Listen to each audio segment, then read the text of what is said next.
이 시간 우리에게 주시는 하나님의 말씀은 여호수아 4장 1절에서 9절의 말씀입니다. 여호수아 4장 1절에서 9절의 말씀을 한 절씩 교독으로 봉독하시겠습니다.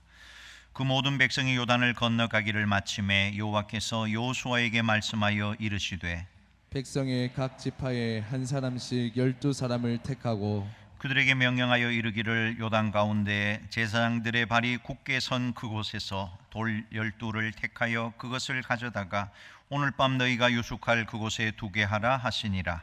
여호수아가 이스라엘 자손 중에서 각 지파에 한 사람씩 준비한 그 12사람을 불러 그들에게 이르되 요단 가운데로 들어가 너희 하나님 여호와의 궤 앞으로 가서 이스라엘 자손들의 지파 수대로 각기 돌 한 개씩 가져다가 어깨에 매라. 이것이 너희 중에 표징이 되리라. 후일에 너희의 자손들이 물어 이르되 이 돌들은 무슨 뜻이냐 하거든. 그들에게 이르기를 요단 물이 여호와의 언약궤 앞에서 끊어졌나니 곧 언약궤가 요단을 건널 때에 요단 물이 끊어졌으므로 이 돌들이 이스라엘 자손에게 영원히 기념이 되리라 하라 하니라. 이스라엘 자손들이 여호수아가 명령한 대로 행하되 여호와께서 여호수아에게 이르신 대로 이스라엘 자손들의 지파의 수를 따라 요단 가운데에서 돌 12를 택하여 자기들이 유숙할 곳으로 가져다가 거기에 두었더라. 다 같이요. 여호수아가 또 요단 가운데 곧 언약궤를 맨 제사장들의 발이 선 곳에 돌 12를 세웠더니 오늘까지 거기에 있더라. 아멘. 오늘 주신 본문 말씀을 가지고 오늘 교회 교육주일에 후일에 너희 자손들이 묻거든, 이런 제목으로 함께 은혜를 받고자 합니다. 2020년 10월 13일 대한민국을 뒤흔들었던 입양 아동 학대 사건, 일명 정인이 사건이 온 매스컴을 도배를 한 적이 있습니다. 정말 안타까운 일입니다. 친부모에게도 버림받고 양부모에게도 학대에 시달리다가 결국 외로운 죽음으로 우리의 곁을 떠나갔습니다. 온 국민이 오열했고 분노에 휩싸였고 나라 분위기가 한동안 침울하고 어두웠던 적이 있습니다. 사랑을 받고 커야 할 그 시기에 이런 이유 없는 학대를 당한 이 아이의 아픔 느껴지지 않습니까? 여러분, 애착 이론에 대해서 들어보셨습니까? 이 애착 이론의 주창자는 볼비라는 사람인데, 자녀가 어릴 때 18개월까지, 생후 영아부터 18개월까지 부모와의 그 사이 속에서 형성되는 정서적인 유대 관계, 그게 애착입니다. 이 애착이 얼마나 중요한지, 그 애착이 잘 되면 그걸 통해서 타인과의 관계, 세상을 살아가는 모든 모습들이 거기서 나오게 된다는 것입니다. 헨리 크라우드라는 사람이 한 기관에서 갓난아기를 연구를 해서 그 연구한 결과를 발표를 했는데, 그 기관에는 아이를 돌볼 손이 부족했다는 겁니다. 그래서 몇몇 아이들만 안아주고 얼러주었다는 거예요. 그런데 안아주지 못한 아기들은 병이 드는 확률이 훨씬 높았고 심지어는 사망하는 아이도 있었다 하는 것입니다. 더군다나 심리적으로도 발달이 더디거나 정지가 되었다 하는 것이에요. 참 이게 애착이 중요하다는 것이지요.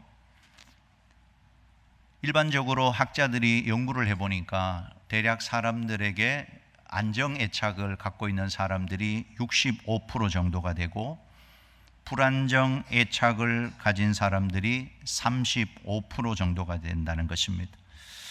최근에 맞벌이 부부가 증가하면서 아이들이 기관에 맡겨지거나 또 주 양육자가 아닌 다른 양육자가 대신 아이를 돌보는 경우가 많다는 것입니다. 그런데 사실은 이것보다는 아이들과 함께 상호작용이 필요하다는 거예요. 물론 아이들을 같이 있어도, 부모가 같이 있어도 상호작용을 해주지 않고 무관심하게 차갑게 대하면 아이들이 병들어질 수 있다는 것입니다.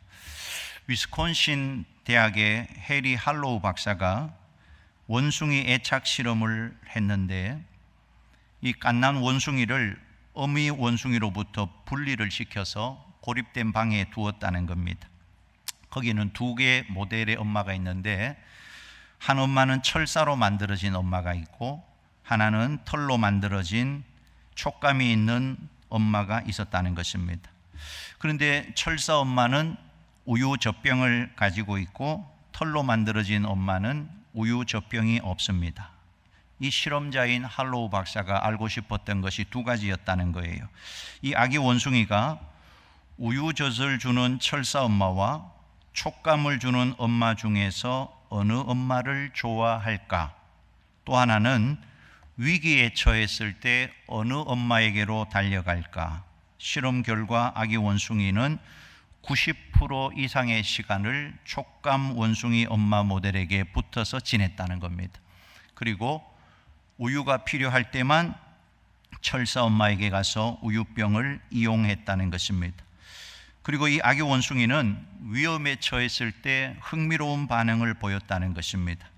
이제 이 방에 그 장난감 곰 인형, 북치는 장난감 곰 인형을 들여보냈다는 거예요. 그러니까 이 아기 원숭이가 혼비백산하며 촉감 원숭이 엄마 모델에게로 달려갔다는 것입니다. 그리고 한동안 거기에 붙어 있다가 이상한 행동을 시작합니다. 그 곰 인형에게 다가가서 탐색하기 시작하더라는 거예요. 아기 원숭이가 피했던 엄마는 가짜 엄마입니다. 엄마 역할을 하나도 해주지 못하는 모형 엄마에 불과합니다. 그런데도 그 엄마가 자기 뒤에서 지켜준다는 사실을 확인하고 이 아기 원숭이가 용기를 얻었다는 것입니다. 사실 아기는 어때요? 엄마가 곁에 있으면 두려울 것이 전혀 없는 것입니다. 아기의 인격이 잘 자라기 위해서는 반드시 안정감이 필요하다는 것입니다. 이 안정감이 깨진 아이는 불안한 성격이 된다는 것입니다. 자, 여러분, 우리는 다 어린 시절을 거쳐서 지금 성인이 되었어요. 그런데 오늘 우리가 가지고 있는 이 세계관은 부모와의 애착 관계에서 시작이 된다는 것입니다. 현재 자신이 세상을 보는 모습이 어린 시절 부모님과의 관계이다 하는 것입니다. 그래서 많은 심리학자들은 애착이야말로 제2의 유전자라는 표현까지 사용합니다. 얼마나 중요하냐 하는 것입니다. 정말 우리는 아이들과의 사랑의 상호작용이 필요하고 무엇보다도 우리 믿음의 부모들은 믿음의 상호작용이 절대적으로 필요하다 하는 것입니다. 또 오늘 우리가 어린 시절 이런 애착에 손상이 있다 할지라도 하나님과의 애착, 성도들과의 다시 애착을 통해서 회복의 은혜를 입어야 한다 하는 것입니다. 오늘 본문을 보면 여호수아가 이스라엘 백성들을 무사히 요단강을 건너게 하고 난 이후에 하나님의 계시가 주어지고 있습니다. 12지파에서 한 사람씩 뽑아서 돌 하나를 가져다가 12기둥을 만들어라. 그리고 훗날 자손들이 이게 뭐냐고 물어보거든 요단강을 무사히 건너게 된 것을 감사하는 은혜의 기념비라고 가르치라고 말씀한 것입니다.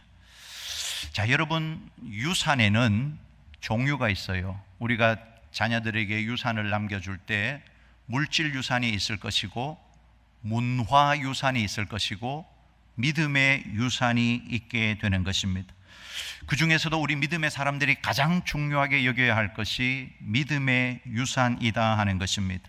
이 디모데는 어머니와 외할머니의 믿음의 유산을 받았어요. 디모데후서 1장 5절 같이 읽어봅니다. 이는 내 속에 거짓이 없는 믿음이 있음을 생각함이라. 이 믿음은 먼저 내 외조모 로이스와 내 어머니 유니게 속에 있더니 내 속에도 있는 줄을 확신하노라. 믿음은 유산으로 물려질 수 있다는 겁니다. 어머니의 믿음이 자녀에게로, 할머니의 믿음이 손주에게로 갈 수가 있다는 것입니다. 그런데 이 믿음의 유산은 당장은 빛이 나지 않아요. 물질 유산은 받으면 당장 돈이 생기는 거지만 믿음의 유산은 당장 빛이 나지 않지만 인생을 살아보면 두고두고 빛이 나는 것이 믿음의 유산입니다. 인생의 어려운 순간에 그 믿음의 유산을 받은 사람과 받지 못한 사람은 대처하는 삶이 달라져요. 중요한 고비마다 믿음으로 생각하고 믿음으로 판단하고 믿음으로 행동하는 사람은 믿음의 유산을 받은 사람인 것입니다. 오늘 우리 믿음의 성도들, 물질의 유산, 문화의 유산, 그것보다 믿음의 유산을 더 소중하게 여겨야 합니다. 오늘 교회 교육주일에 우리는 다시 한번 은혜의 기념비를 세워야 할 것이고 우리 자손들에게 믿음의 유산을 남겨주어야 할 것입니다. 이것이 가장 복 있는 삶이라는 것이에요. 신명기 6장 7절입니다. 같이 읽어보아요. 내 자녀에게 부지런히 가르치며 집에 앉았을 때에든지 길을 갈 때에든지 누워있을 때에든지 일어날 때에든지 이 말씀을 강론할 것이며, 하나님은 신앙을 가르치는 일에 있어서만큼은 부모에게 책임이 있음을 말씀하고 있다는 것입니다. 부모는 아이에게 하나님을 대신하는 존재로 관계를 시작하는 것입니다. 아이가 태어나면서부터 청소년이 되어서 자의식을 가질 때까지 아이는 부모로부터 인생을 사는 데 필요한 모든 것을 배우게 되어 있어요. 사랑을 배우고 권위를 배우고 정의를 배우고 평화를 배우는 것입니다. 무엇보다도 부모를 통해서 배울 수 있는 가장 본질적인 것은 하나님의 존재에 대한 것입니다. 아이는 부모를 통해서 하나님의 존재를 배우게 되는 것입니다. 부모가 신앙생활하는 모습을 보면서 하나님은 살아계시는 것이구나, 하나님은 이렇게 역사하시는 것이구나, 하나님이 우리 가정에 이렇게 함께 하시는 것이구나, 반드시 자녀들이 배우게 된다 하는 것입니다. 자녀에게 하나님의 존재를 알려주는 것, 하나님의 살아계심을 깨닫게 해주는 것은 그 자녀를 살리는 길입니다. 교회를 살리는 길입니다. 이 민족을 살리는 길이 된다는 것입니다. 그것이 우리 부모에게 책임이 있다는 것이에요. 오늘 요단강을 건넌 다음에 하나님께서 도하 기념비를 세우라고 하신 이유가 뭔가, 또 우리가 이런 은혜의 기념비를 어떻게 세울 것인가, 오늘 말씀을 통하여 세 가지를 살펴보려고 합니다. 첫 번째는 오직 하나님의 영광만 드러내기 위해서 기념비를 세우라고 하신 것입니다. 사람의 영광이 아닙니다. 여호수아 장군이 잘했기 때문에, 인솔을 잘했기 때문에 요단강을 건넜다, 그게 아니에요. 6절과 7절을 같이 읽어보겠습니다. 이것이 너희 중에 표징이 되리라. 후일에 너희의 자손들이 물어 이르되 이 돌들은 무슨 뜻이냐 하거든 그들에게 이르기를 요단물이 여호와의 언약궤 앞에서 끊어졌나니 곧 언약궤가 요단을 건널 때에 요단물이 끊어졌으므로 이 돌들이 이스라엘 자손에게 영원히 기념이 되리라 하라 하니라. 여러분, 우리가 어떤 큰 사건을 당할 때 하나님의 도우심으로 그 사건을 지나가게 됐다, 그런 경험이 있다, 그러면 그 경험은 아무리 기억하고 기념해도 지나치지 않다는 것입니다. 오늘 여러분에게는 그런 은혜의 기념비가 있습니까? 여러분의 인생의 한 모퉁이에서 하나님을 경험하고 이건 하나님의 은혜였다고, 그는 영원토록 끊임없이 기억하고 기념해도 지나치지 않다는 것입니다. 날마다 말씀을 묵상하고 적용하면서 살아서 큐티하면서 하나님을 경험했던 것들, 내 삶에 임하신 하나님의 임재와 능력들 기억하고 기념하는 것이 중요합니다. 그래서 누군가가 나에게 물어볼 표징이 있어야 한다는 것이, 당신은 어떻게 그런 환경에서도 감사하고 살아갈 수 있습니까? 물을 표징이 있어야 된다는 것입니다. 누구나 우리는 다 시집살이도 하고 입시 공부도 하고 정말 남들과 다를 바 없는 평범한 인생을 살아갑니다. 그럼에도 불구하고 무언가 하나님의 은혜에 대하여 물어볼 것이 있는 인생이 되어야 한다는 것입니다. 그 한 질문 앞에 대답할 것이 있는 하나님과 함께하는 인생이 되어야 한다 하는 것입니다.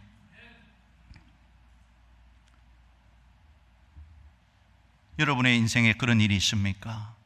하나님의 은혜를 경험한 은혜의 기념비가 있습니까? 오늘 이 은혜의 기념비는 여호수아 장군을 기념하기 위한 것이 아니에요. 하나님이 하신 것을 높이기 위한 것입니다. 우리는 때로 스스로 잘나서 똑똑해서 열심히 노력해서 내가 열심을 다했기 때문에 업적을 남겼고 성공했다고 착각을 합니다. 하나님의 백성이 이 모든 것이 나의 노력이었다, 나의 능력이었다고 하는 그 순간 몰락의 길로 내려간다는 사실을 알아야 합니다. 사울 왕이 그랬습니다. 이 사울 왕은 굉장히 키도 크고 인물도 좋은 헌칠한 사람입니다. 전쟁할 때마다 이기는 위대한 장수였습니다. 아말렉과의 전투에서 승리하고 돌아올 때 그는 개선장군이었고 많은 백성들이 박수를 치며 그의 승리를 축하했습니다. 그때 사울 왕이 뭐라고 외쳤습니까? 나를 위하여 기념비를 세워라. 그때 하나님이 사울을 버리신 것입니다. 하나님이 그때 이스라엘의 왕을 교체하기로 마음을 정하셨고 새로운 왕 다윗을 등극하게 하셨다 하는 것입니다. 여러분, 역사는 사람 중심으로 움직여지는 것이 아닙니다. 사람이 일하고 있지만 역사의 중심은 하나님이십니다. 지금도 하나님이 이 역사를 주관하고 있다는 사실을 기억해야 합니다. 실제로 인간이 할 수 있는 것은 아무것도 없습니다. 결국은 인간의 결국은 죽음이기 때문에 그런 것입니다. 혹자는 인간은 죽는 것 외에는 할 수 있는 것이 없다고 말합니다. 잠언 16장 1절 같이 한번 읽어보십시다. 마음의 경영은 사람에게 있어도 응답은 여호와께로부터 나오느니라. 아멘이십니까? 사람의 경영이, 마음의 경영이 사람에게 있는 것 같아도 하나님께로부터 이루어진다는 것입니다. 그러므로 하나님의 교회에서는 결코 사람이 높임받아서는 안 된다는 사실을 기억해야 됩니다. 모든 것이 하나님의 은혜요 하나님의 영광이었다는 것입니다. 하나님의 교회에서는 한 개인보다 하나님이 더 중요하다 하는 것입니다. 하나님이 인간의 생명과 재능을 거두어 가시면 그것으로 끝이기 때문에 그렇다는 것이, 중요한 것은 인간이 아니라 하나님이시다 하는 겁니다. 오늘 이 기념비는 여호수아 장군을 기념하기 위한 것이 절대 아니에요. 하나님의 역사를 기념하기 위한 것입니다. 2절과 3절을 같이 읽어보십시다. 백성의 각 지파에 한 사람씩 12사람을 택하고 그들에게 명령하여 이르기를 요단 가운데 제사장들의 발이 굳게 선 그곳에서 돌 12를 택하여 그것을 가져다가 오늘 밤 너희가 유숙할 그곳에 두게 하라. 이 돌은 그저 길에서 볼 수 있는 돌이 아닙니다. 하나님의 역사가 아니라면 볼 수 없었던 요단강 한복판에 있는 돌이었다 하는 것입니다. 불가능을 가능케 하신 하나님의 역사를 기념하는 것입니다.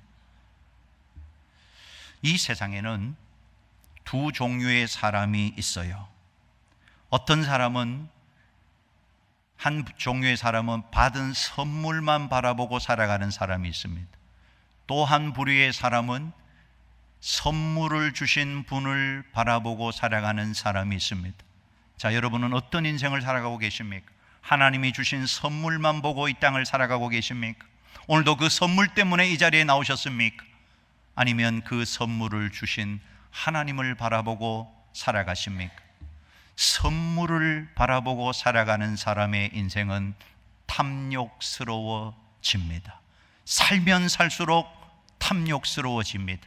그러나 선물을 주신 하나님을 바라보고 살아가는 사람은 감사와 찬양이 끊이지를 않는 것입니다. 하나님은 우리로 하여금 인생을 살아가는 동안에 끊임없이 하나님에게 집중하기를 원하십니다. 오늘도 우리의 눈이 열려 하나님의 영광을 볼 수 있기를 원하고 그 영광을 높여 찬양할 수 있는 믿음의 권속 될 수 있기를 주님의 이름으로 축원합니다. 두 번째, 기념비를 세운 이유는 언제나 함께 하시는 하나님을 나타내기 위해서이다 하는 것입니다. 하나님이 요단강 바닥에 돌을 가지고 와서 기점비를 세워라. 그 말은 앞으로 나갈 현실 앞에서 두려워하지 말라는 믿음의 말씀이라는 것을 기억해야 됩니다. 이제 요단을 기억하기만 하면 하나님께서 이후의 삶에도 그런 능력을 베풀어 주시겠다 하는 것입니다. 물을 쌓아 올리신 하나님이 무슨 일을 못하시겠냐 하는 것입니다. 하나님이 행하신 것을 기억하고 하나님이 나와 함께 하신다는 것을 믿는다면 우리가 못할 일이 무엇이 있겠냐 하는 것입니다. 여러분, 하나님이 나와 함께 하시는 것을 믿습니까? 하나님이 내 안에 살아계시는 것을 믿습니까? 어떤 분들은 주님과의 동행이 어렵다고 이야기합니다. 그런데 여러분, 주님과의 동행은 노력의 문제가 아니라 믿음의 문제라는 사실을 기억해야 됩니다. 믿음의 눈이 떠지면 주님과의 동행은 자연스럽게 이루어지는 것입니다. 여러분, 오늘 우리의 믿음의 눈이 열리기를 간절히 소원합니다. 오늘도 내 안에 살아계시는 그 주님을 보는 눈이 열려지기를 간절히 소원합니다. 실제로 내 마음 가운데 주님이 거하신다는 사실이 믿어지면 주님과의 동행은 어렵지가 않아요. 신앙생활은 믿음으로 하는 것입니다. 노력으로 하는 게 아니에요. 물론 노력도 중요하지만 믿음의 눈이 열려야 하는 것입니다. 믿음의 눈이 떠져야 하는 것입니다. 오늘 이 시간 우리의 믿음의 눈이 열리기를 주님의 이름으로 축원합니다. 축원합니다. 무엇보다도 오늘 본문에서 꼭 기억해야 할 것이 이 요단강의 돌이 강 바닥까지 내려갔기 때문에 가져올 수 있었던 돌이다 하는 것입니다. 하나님의 말씀과 함께 요단강을 건너기 위해서 강 밑바닥까지 내려갔다는 것이, 여러분, 오늘 우리의 삶에도 말씀에 순종하는 삶이 반드시 필요합니다. 우리가 말씀 묵상하고 말씀을 적용하고 그 말씀대로 하나님이 역사하셨다는 것을 경험해야만 은혜의 기념비를 세울 수가 있다 하는 것입니다. 오늘도 우리와 함께 하시는 주님을 기대하고 소망하며 끝까지 믿음으로 전진하는 우리 모든 믿음의 권속 될 수 있기를 주님의 이름으로 축원합니다. 마지막 세 번째입니다. 믿음의 후손들에게 신앙을 전수하기 위해서이다 하는 것입니다. 어쩌면 이 12돌 기둥은 실물 교육 현장이 될 것입니다. 우리가 자꾸 라떼 이야기를 하면 아마 우리 아이들은 그건 아빠 시대 이야기입니다, 저희하고는 상관이 없습니다 라고 말할 것입니다. 그런데 이 실물 교육 현장을 만들어 놓고 후일의 자손들이 물어요. 아빠, 이 돌기둥이 무엇을 의미하는 것입니까? 그때 말하라는 것입니다. 하나님께서 은혜로 이 요단강을 건너게 하신 것이라고. 지금 전 세계적으로 한류 바람이 뜨겁습니다. 한국 사람, 한국 여권을 가지고 나가면 굉장히 우호적이에요. 그런데 더 놀라운 것은 신앙적인 면에서도 여전히 세계 교회가 한국 교회를 주목하고 있다는 것입니다.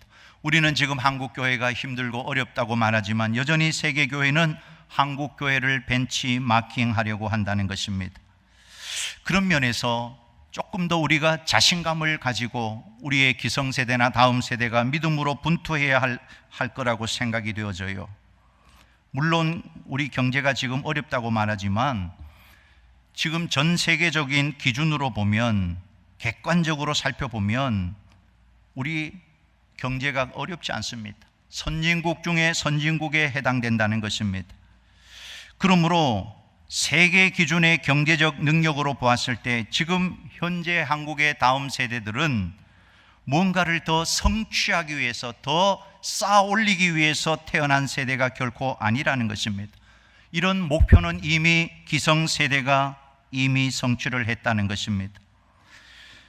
우리 아이들도 똑같이 이 세상에서 더 많이 벌고 더 높은 자리에 올라가고 성취하는 것이 목표라면 어쩌면 그들의 인생이 너무나 불행해질 수 있다는 것입니다. 아마 하나님도 굉장히 당황하실 거예요.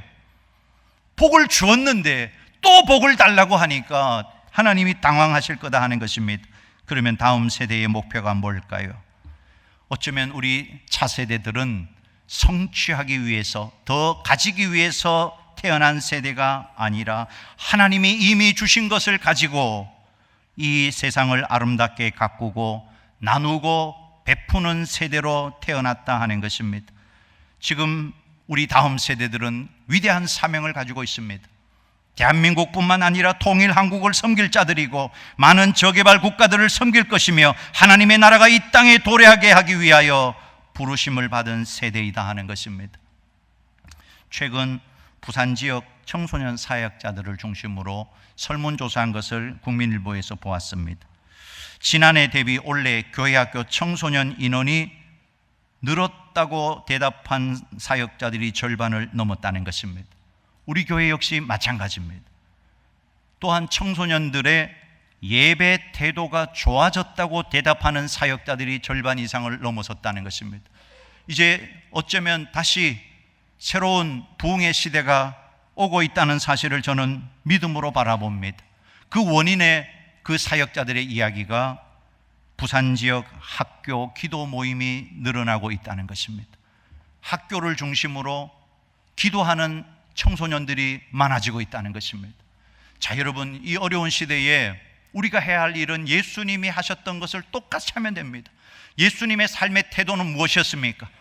늘 말씀과 기도로 살아가셨어요. 그리고 예수님의 행동은 무엇이었습니까? 제자를 삼는 것이었습니다. 지금은 우리가 하나님의 말씀대로 살아야 할 때이며 또한 우리의 자녀 세대들을 믿음으로 세워야 할 때이다 하는 것입니다. 여러분 보십시오. 다윗은 솔로몬이 성전을 지을 수 있도록 신앙의 길을 닦아 주었다는 것입니다. 그런데 솔로몬은 그의 아들 르호보암이 신앙으로 살아갈 수 있는 길을 닦아주지 않았다는 것입니다.